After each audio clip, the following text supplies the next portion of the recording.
Hello everyone. Today we're going to be taking a little bit of a break from reading The Art of War. It's my other series that I've been working on to take a look at some Chinese poetry. In particular, we're going to be looking at a poem by a very famous Tang poet by the name of Li Bai. This is his name right here, Li Bai. Now, this poem has a title, which I'll bring this over here because I want to preserve the actual poem line by line here so we can compare one line to the other, because that's going to actually be important once we get to it. But so this title, 静夜思, means thoughts on a quiet night. So how do we get that? If you've been following my series on the art of war, you'll know about attributives. And so in this case, we have 静夜之思. So we know that it's a thought on a quiet night. So we think of this right here as an attributive. You can let it out if you want to, meaning that you don't need to include this attributive, which is basically taking a descriptor and adding it onto some noun. So we're basically describing 思, which means thought or thoughts, with this descriptor here, 静夜. So if we break this further apart, we can actually say something like 静止夜.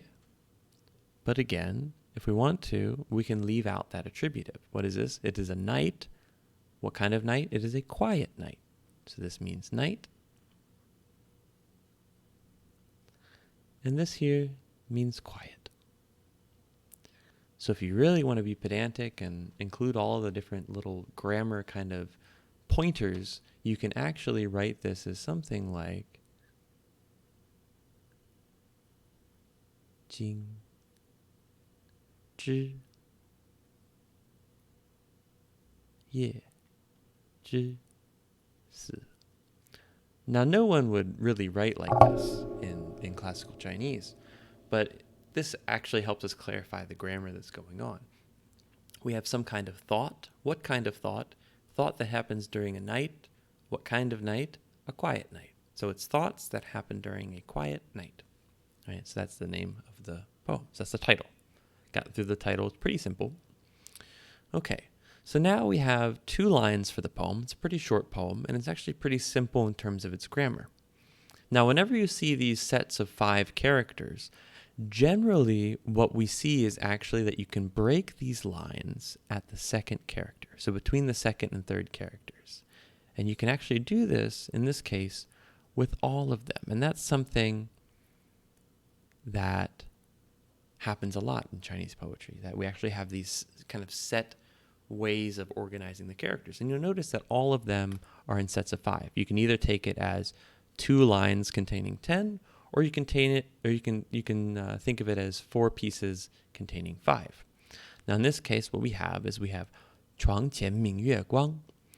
Okay, so this here, 窗前, it's a little bit of a problem because there's actually some debate as to what the first character means. But what we do know is that it's some type of furniture. It could be something that you sit on. It could be like a windowsill or something like that. But we do know that this means in front. So 前 means in front. So when we put this behind an object, some kind of noun, then it means in front of the noun.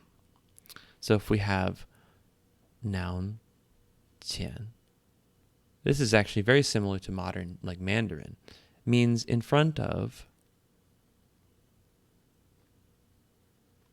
noun. So in front of the noun. So we could take this in modern usage. This 床 means something like bed.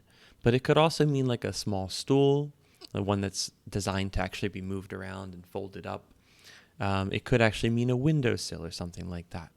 For our purposes here, we'll just consider it to be some kind of thing that you sit on. So maybe we'll just say chair.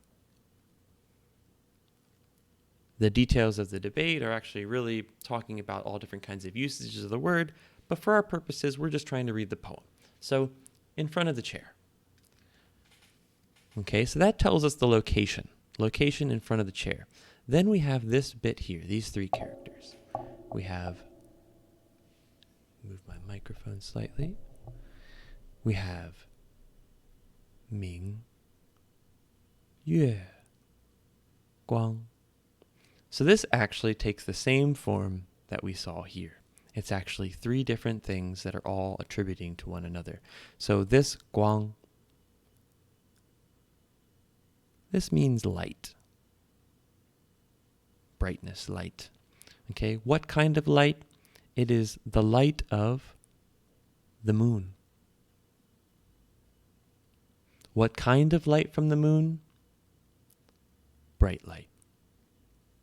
Ming, bright. So we can basically understand this as that same kind of structure, Ming, Zhi, Yue, Zhi, Guang. Light, what kind of light? Light of the moon. What kind of light of the moon?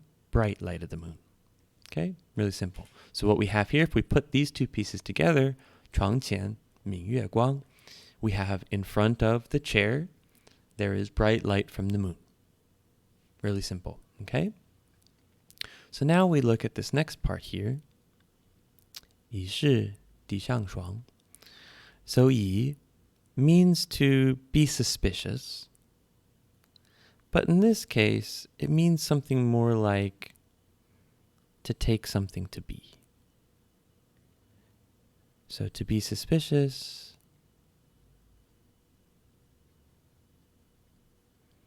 but it also can mean to mistakenly take.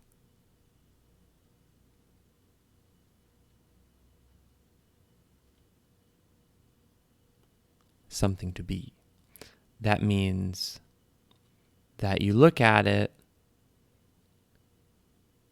and you think it's something, but it actually turns out that it's not.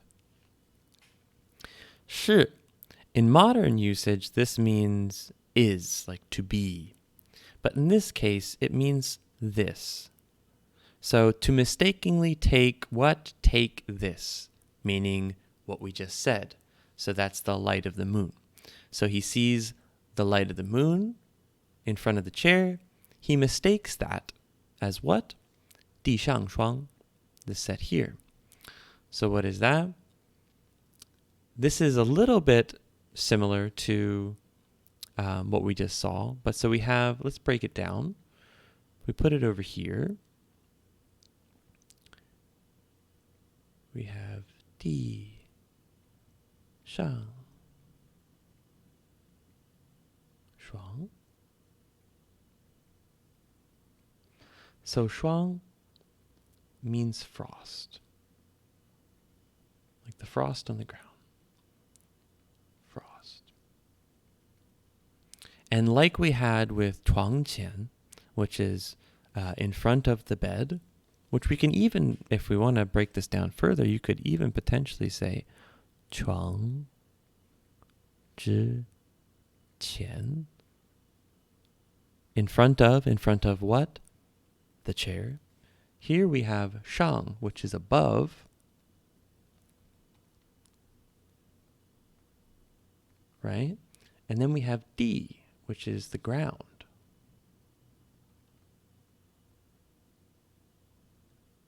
So what is 地之上?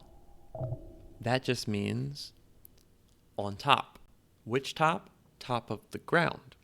Right? And you could even further extend that to 地之上之霜. Meaning it's the frost. What kind of frost? The frost on top.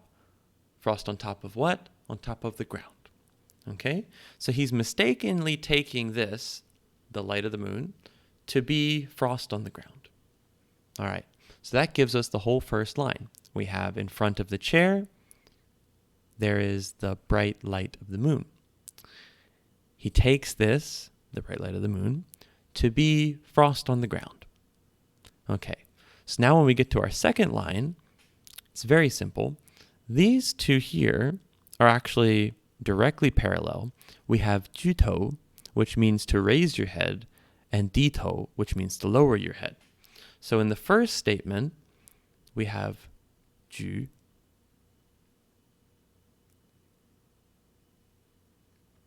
to raise. In the second statement, we have 低, to lower. What is he raising and lowering? He's raising and lowering his head. 头.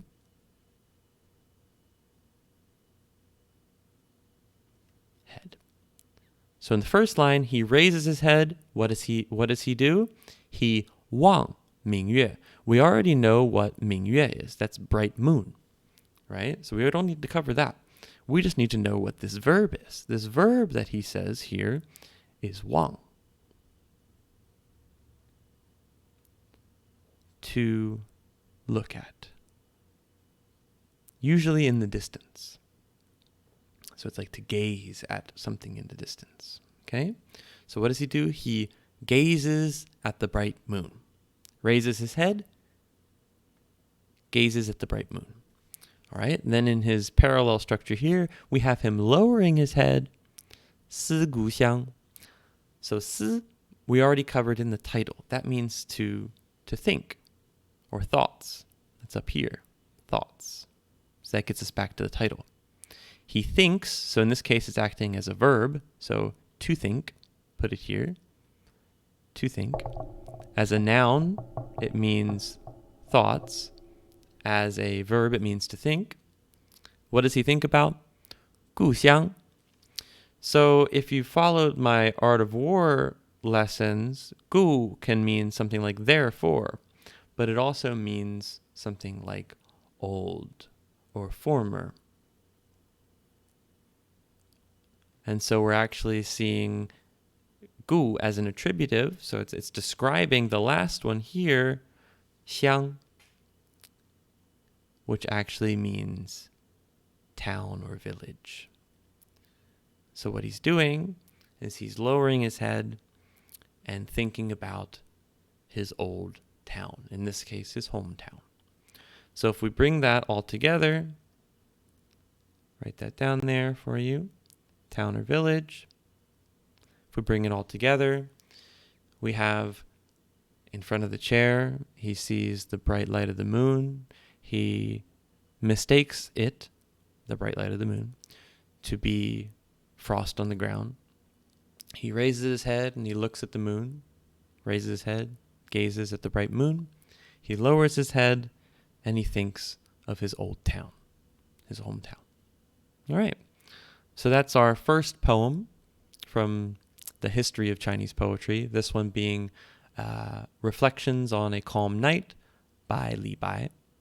And so after this, I'll probably return back to working on the Art of War, but maybe we'll have some other moments where we'll go off and look at some poetry or maybe even some medical texts or something like that, just to kind of break apart our work on the Art of War, to have some other types of sources that we can actually take a look at as well. So I hope you enjoyed that, and I'll see you next time.